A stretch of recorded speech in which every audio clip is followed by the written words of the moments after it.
Ugwumba. Adịmma izu one mone gara aga kịta ihe na-ekwo ebe niile bụ Frank Edoho nwunye ọnụbụrụ mbụ na nwa be anyị a na-akpọ Chike nke ahụ bụ mmasị na oji amụ eji ego maka na ọ dịka ọ na-eme nke ya mana ebe ọ gbara first bụ n'ihe gbasara ịdị na-agwọchara nwunye mmadụ. Ihe anyị ji chọọ itinye ọnụ o kwụchago na-agafe ịma na ihe ịntanetị bụ abịaghị ime nke adapụta ha na-echefu nke ọzọ mana ihe anyị ji chọọ itinye ọnụ n'ụbọchị tata bụ na ihe gbasara idina nwunye mmadụ etu o si metụta omenala n'ala Igbo idina nwunye mmadụ omenala n'ala Igbo ọnya ka anyị ga-etinye ọnụ n'ụbọchị tata. Ikekwe ọma nda etu unu si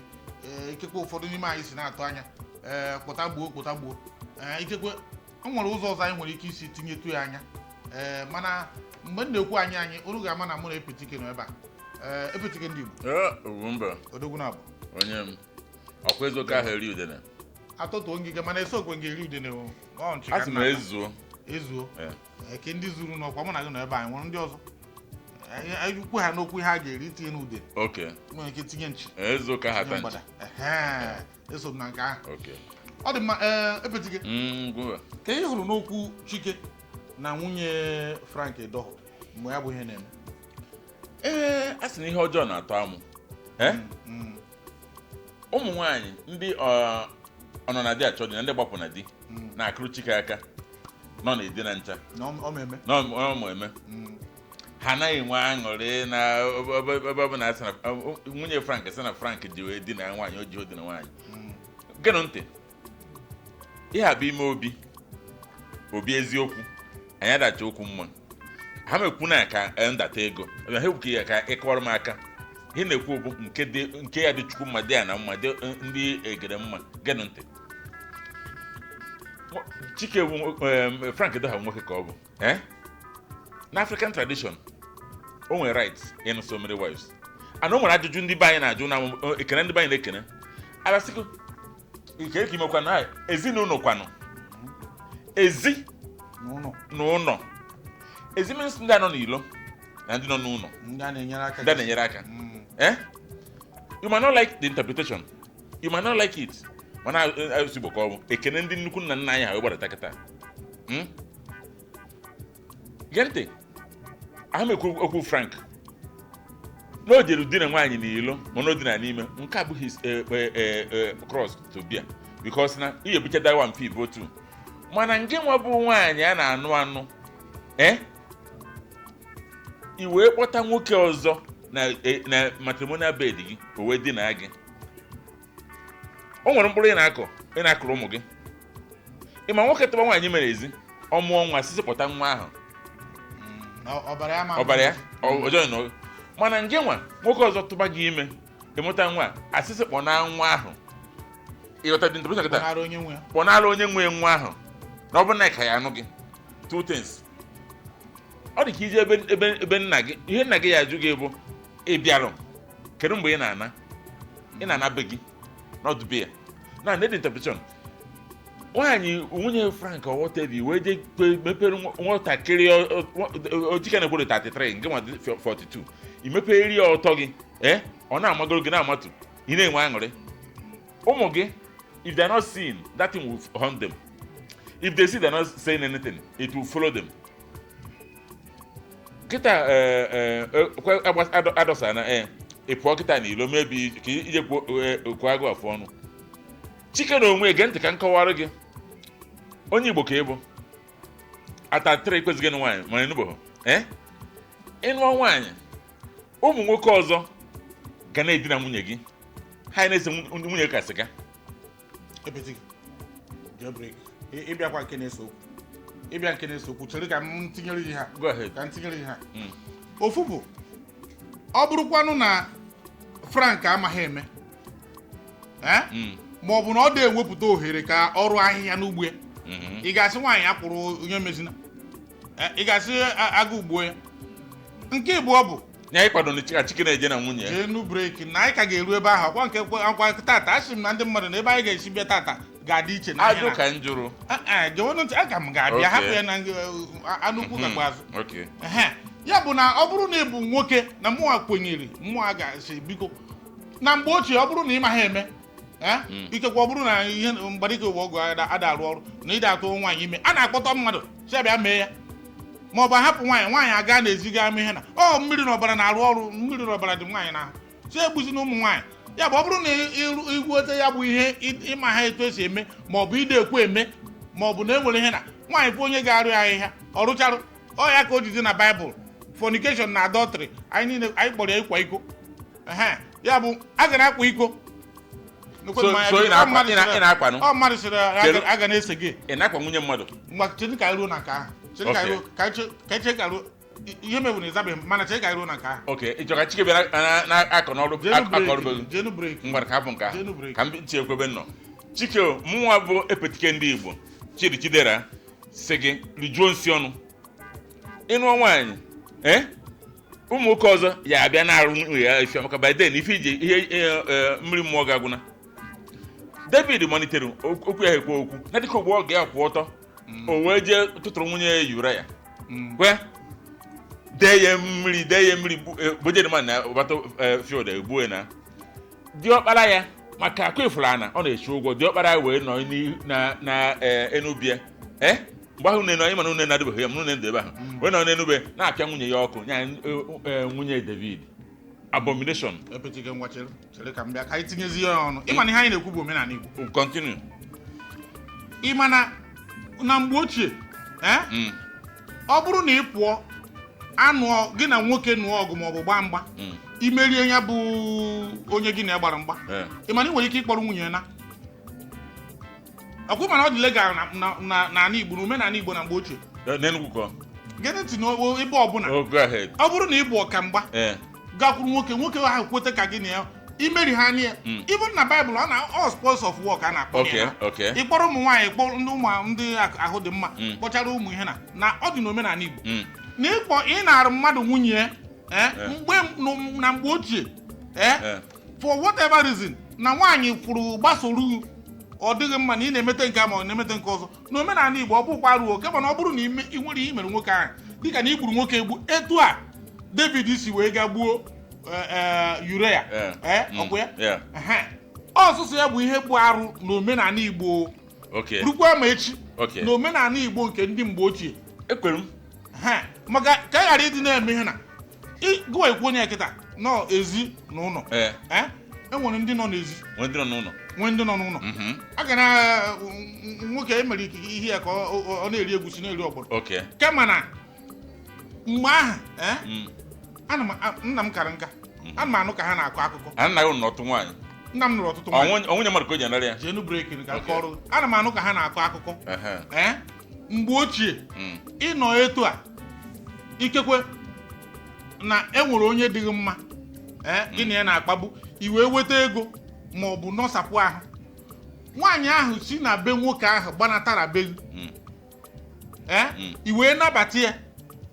buru mmanya gakwuru ndị be ha ihe ọ bụbụ na ya da anụzi nwoke a na ya na-anụzi ebe a gbam okwu agwụ gbam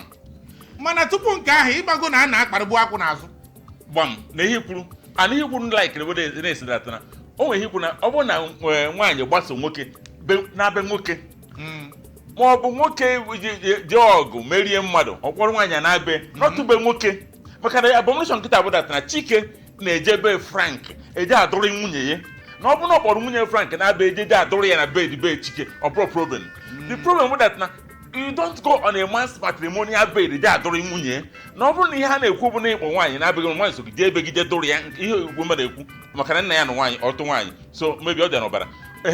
nke ahụ so rie mana nke ije na be mmadụ je dụrụ ya nwunye bụ abomination ndị a na-ama nnabata ihe kwuru ekweghị m na nke ahụ amaka nwamkpe ha na chi hapụrụ mana sụzọ ebe mụ na gị nọkwara eme ihe na bụ na enwere ihe ụfọdụ na-abụ a na-ekwu mgbe ụfọdụ dịka gasị na ndị mgbe ochie kwusenti ọ daa na ụdị ahụ ịma na ọ na ụka bịara ka eji gụwa ụmụ ihe a mana ịnekwa eri anya na Old Testament David mechara napụ mmadụ nwunye ọ dị n'akwụkwọ nsọ onye ọbụla ifuru n'ụlọ ọtụtụ nwaanyị nwere ndị ọ natara onye ọzọ ihe a niile so na ihe a na-eme anụ na omenala Igbo na mgbe gboo bụ na ọ bụrụ na imete ihe dị agha nwunye mmadụ nwere ike ịgbasoro usef ọ gbasoro gị ọgbagharụ ọ bụrụ na nwoke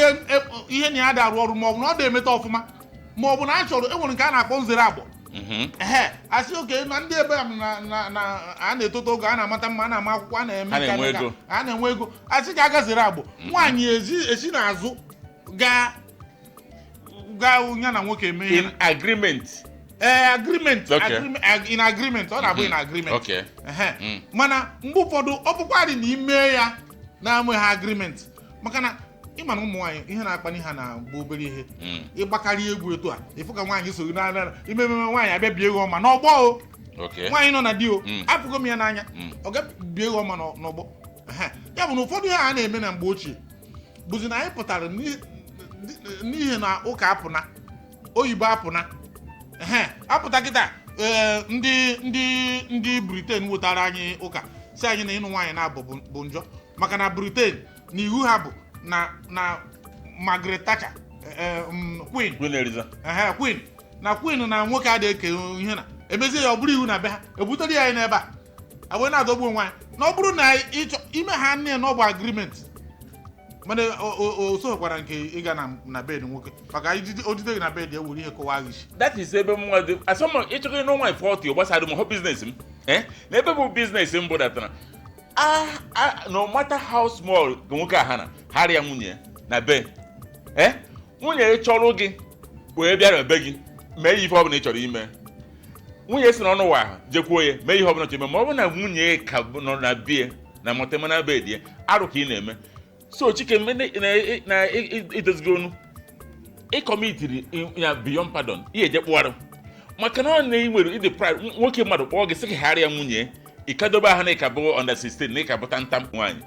nekwa anya mgbe ị ihe so anaghị eso gị ịya sị gịnị sometimes jụọ na-ese enwezi ụmụ agbọghọ Chike m fụrụ bụ fine young man na-emechi iti ha onyonyo ya ha very fine nwoke bụtọ mma pinọpinọ ya bụ ụmụazị kpata ya ata ka chingom iwe bụ na nwunye mmadụ tọrọ gị nwere ike ị na-anaghị a na-achọ ịzọ ọgbọ anọnta agadi nwaanyị enwe ndị ebe ọ na-akpanye ha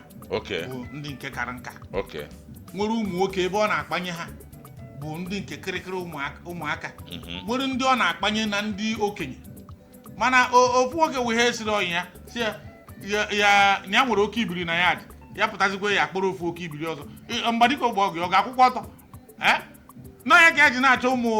kịrịkịrị ihe na chefuo na ụfọdụ n'ime ha eru ụdị ọgbọ ụmụaka ya mana ihe anyị na-ekwu bụ ụmụatakwa m ọfụma ofu bụ na mụ ama nnụ nwaanyị na-abụ nna m nụrụ ịtọ mana mụ ama nnụ nwaanyị na-abụ maka na onye nke a na-anụ kịta na m na ọ dabara mụ na ya ọ ezigbote nwaanyị ọ na-emete m mma ofu oyi nwoke si ya na-aga ọgụ onye rara nwunye nke ọ rafọrọ arafọ ya aracha anya ya bụ na mụnwa etu a nọ ịtụna m anya ịnụ nwaanyị na-abụ ịtụna m anya ịga di na nwunye mmadụ maọbụ ịga mehe na mana ọ bụrụ na agụọ etu omenala Igbo si dị na ọ na-emebu akụkọ ifo a niile anyị na-anọ na-akọ maọbụ ụmụ akụkọ a na-akọrọ anyị ihe mere mgbe ochie ọ eziokwu of course ịfụ ndị gara agha ga merie ihe na ha akpọrọ nwunye onye ha gburu n'agha natara onwe ya be ha asị na o mere mgbe ụfọdụ akpọnye eze o mere n'ala Igbo o mere mana Baịbụl ya bụ ka a ghara ime n'ụdị ihe a na-ekwu one man one wife adịka gasị ịma na ofu ihe a na-egbu ihe a no one man one wife biko ka nkọkwara ụnụ one man one wife philosophy in Britain and like o kwuru ife gbasara fa bụ because n'anya ihe gbasara fa bụ that na mụka nwaanyị na-achịfa ọ na-agafe be ha o nwere ihe tụrụ mgbe mụnwa epetike ndị Igbo chidera gentleman with iron voice mgbe ejere marriage seminar onye ụkọchukwu wee jụọ anyị ka ehiri nne eburu m tinson chọrọ ịgba akwụkwọ mgbe ahụ wee sị anyị ọ bụrụ na ịma na ịdị na agọ nwunye gị gị onye ọbụla dobe isi na wutu aka nwere aka enu nsị is gịnị ọsị m nsị gị gbara nwunye gị nsị nwunye nyegoro mee ego ya nne ya na nwunne esi mu no nwunye yensi of ki na ajum nse ni ko za kure osim jeru nse yoru ki na kai na mgbe o buru nwunye mbu that day ngwaru nku me ego ye na friend na mbido piabe ya oku ana ejizi m nwa ya nse mba na ego nkwa na asim he oke nu jeru nze na afu ko onye mmehie nse kiri na makiri nse na no wedi na una kita ekwu mko white wedding ka na ekwu na church bụ ka ndị church marko na anya agba na mbosi mgbara akwụkwọ bụ ụbọchị mere ego nwunye m gente udo ije ịgba akwụkwọ bụ na n'ime ego nwunye gị ịhụ na ka na-eri boy ije na chọọchị ịgba akwụkwọ ihe ka na-eme mmegeri mgbe ọ bụrụ nwunye gị bụ nna nwunye gị nye gị consent na ihe abụ na nwunye gị ime ego ụmụnne negotiate cha ekweta mee ego ana nwunye gị ama anụ mgbe emere ego ha ma ego na-eme na nwaanyị maka ụnụ eme mmegeri o anyị wepụta topic one day nwunye gị ekwesịghị ime ego n'imerụ ọ gbasaghị ya nne nwunye gị ha na-ebe a na-eme ego nwunye gị ọ nna nwunye gị na ụmụnne ya na ndị ụmụnnazi nye ka jebe mesị ụnụ bịa na ime ụnụ je gbaa izu imecha ego apụta esi ilu gị ọ bụ nwunye gị ọ dị nwansị agbasazi gị white wedding bụ ụbọchị oru ụnụ nwaanyị ma ihe ọ ya eme ịgbaga akwụkwọ nke ọzọ a na-eme bụ just ka o yiri white gị ga-ese foto ịchọ ise foto without those things so biko ihe gbasara alụmdi na nwunye bidoro n'ime ha na ego nwunye gị ọ bụrụ nwunye gị nke ndị Britain kpatara nke ndị Britain maka ha emego nwaanyị na enweta ife nwaanyị na I love you say love isi ahụ ka eje kọt tụtụrụ ofere nge do you iwoyi n'aka okwu agwụ ụbọchị ọ bụla ịchọ ọzọ ịgba na otesa ndị can you give me divorce say okay fine you take this one I take this one you take this side I take this side mana be anyị because na anyị nwere process because ịchọ ịnụ nwaanyị ije ebe nne nwaanyị ebe nna nwaanyị eje jụọ ese mechaa everything ịchọkwa ịkpọchi ya nwaanyị nwaanyị ya echi ya azụ return bride price o nwere process ndị Britain nwere process anyị ha efuru nke ha onye chọrọ ịnụ nwaanyị na be anyị ịchọ ịnụ nwaanyị isa anyị nụọ nwaanyị ya nwoke na-abụ so ụmụ nwaanyị na-efe ala kpakakpaka ịma nwoke na-abụ ofu nwoke at a time iri nsị di ga anụ nwaanyị saa onwefe ihe ema ha esi na ya anụzi ụfọdụ asị na I can't share my husband you can't share you go back ọnụta onye nọchiri gịnị ihe na-ekwu bụ anyị nwere ọnụ ike anyị na-agba enu eziokwu akụkọ mmiri this Gen Z ama ngwa ụnụ ya kwefere aka na nwoke dịka mụ na ya anyị ekwuo eziokwu this time ọmụ onye ọzọ ya ekwu Ugwumba na-ekwu ihe aka na nọ nna grandfather ka bụ gilda na n'ụwa ya bụ ekewa anụ na bụ unu kịta iso na ndị okenye ndị hei ife ebe nna aba wete mkpọ na-achọ onye ma akụwa isi na ụmụazị onye si nje na anụ nke m bụ aka m bụkwa young at heart akabeghịkwa m hoo ha ọ ghara ịbụ ihe na akabeghịkwa m mana ihe mebu na anyị niile aghọwa n'okenye na okenye si na ya amaghị eziokwu ma anọ ntụkọ na-atụ ya bụ na mpịachi okwu nke m bụ na Chike sikwu ya Chike asịghị ya nwoke m mgbe ọ bịara kpọrọ ukponye na nwunye mmadụ enwere nsogbu na-eso ya enwekwara nsogbu na-eso ya nke ọbụla bụ nke mmadụ nwere nsogbu na-eso ya ma ndị ochie emerie maara na enwere nsogbu na-eso ya kama na enwere eto ha na-esi ha mara eto ha si echekwa onwe ha ma ọ daa n'ụdị ahụ mana onye ọbụla maara na nsọ bụ nsọ ọ dakwa ha n'eto ha ị ga kpuo ana mee ụmụ ihe dị agha mana ebe ị nọ chọọ okwu bụ ịchọrọ nwaanyị mmadụ bịa na be die ebe ahụ ka ị nọ chọọ okwu ọ na-abụghị ya ọ bụrụ na ọ gakwute akwụkwọ nsọ na akwụkwọ Acts bụ angel gakwuru genu ntị na ọnụ genu breki akwụkwọ ọlụ ndị ozi ọ dị m ka isi nke ịnọ ka a na-ekwu na mmụọ ozi gakwutere Peter n'ime nrọ ọ sị ya whatever you see kill and eat ọ bụrụ na o buru ya gakwuteghị ọ daghị etu ahụ kill and eat mana ọ dazie nke na ị ga-agakwu ya na di ya wetaghị kụwa gị isi ị ga-aga ọkụ mmụọ ekwe na nke Igbo onye kwere ekwe emesịa